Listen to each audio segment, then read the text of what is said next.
નમસ્કાર દર્શક મિત્રો, સ્વાગત છે આપનું મંતવ્ય ન્યૂઝમાં। હું છું આપની સાથે નિરાલી। વાત કરીશું સમાચારોની।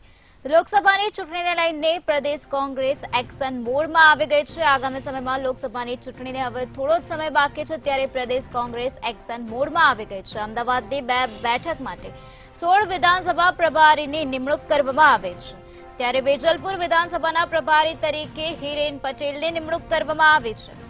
આ સાથે ગાટલોડિયા વિધાનસભાના પ્રભારી તરીકે ભીખુભાઈ દવેની નિમણૂક કરવામાં આવી છે, તો શૈલેષ શિંદેની વટવા વિધાનસભાના પ્રભારી તરીકે નિમણૂક કરાઈ છે।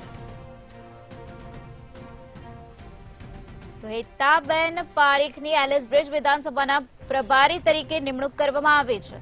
આ સાથે નારણપુરા વિધાનસભાના પ્રભારી તરીકે દેવરસિંહ શાહની નિમણૂક કરાઈ છે, તો નિકોલ વિધાનસભાના પ્રભારી તરીકે દલસુખ પટેલની નિમણૂક કરવામાં આવી છે।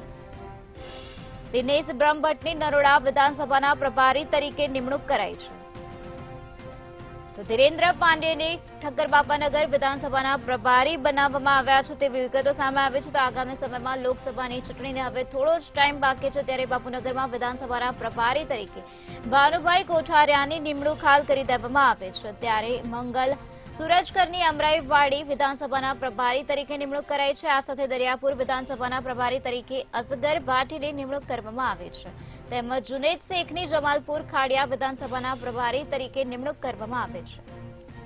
મણિનગર વિધાનસભાના પ્રભારી તરીકે બળદેવ દેસાઈની નિમણૂક કરાઈ છે।